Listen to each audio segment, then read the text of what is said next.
Andre Ribeiro had every reason to look confident. The configuration of his Lola Honda was just right for the new configuration of the track. The Brazilian blistering his way to the provisional pole. It's fantastic what they did with the track here. Very smooth comparing with last year, wider, safer.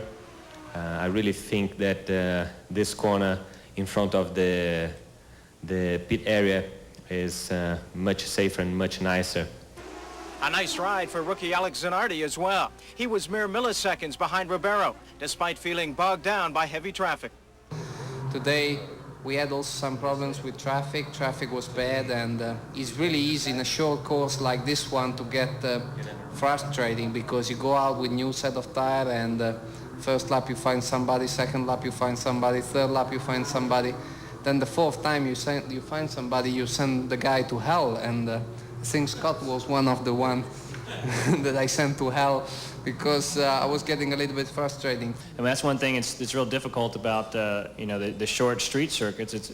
I mean, you seem like you come up on somebody all the time. It's really difficult to be able to put one lap together that's actually clear. And I think today we actually managed right there towards the end.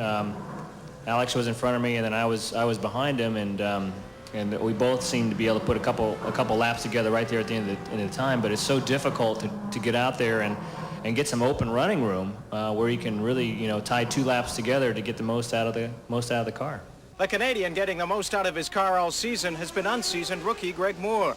But the BC native won on this course in Indy Lights, and that familiarity paid off with a fourth-place finish today.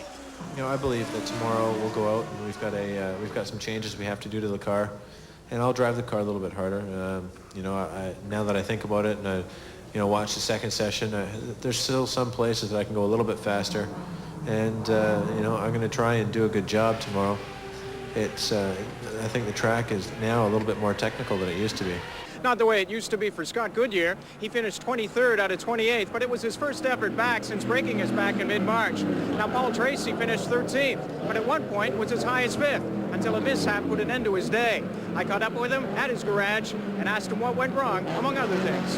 Well, it was disappointing. We set a good time on our first set of tires, and at the time we were P4, and I was setting up to do another lap to try to improve, and I locked up the rear tire and just kind of slid it around and ended up clipping the wall on the exit. So it's disappointing, but you know, hopefully we will still be inside the top 8 today, and we ended up 10th. So we're still inside the top 10, which is good, and we'll rebuild the car tonight and concentrate on tomorrow. Was it the kind of thing you could have anticipated seeing perhaps in practice round? It's tough to say. I mean, in qualifying, you're pushing very hard. I mean, we're at a little bit of a disadvantage to the Firestone Honda cars, so I mean, it's pretty tough to stay with them, and you have to try to extract everything from the car and yourself, so you're pushing quite hard, and we just made a mistake and came up a little short. You've been consistently in top 7 most of the season. Here, an opportunity to race again at home. You seem pretty upbeat about it. Can you tell us a bit about your mindset coming in?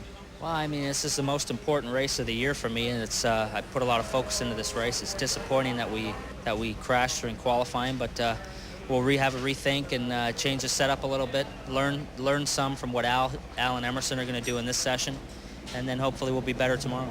Rob Sinclair for Sportsline.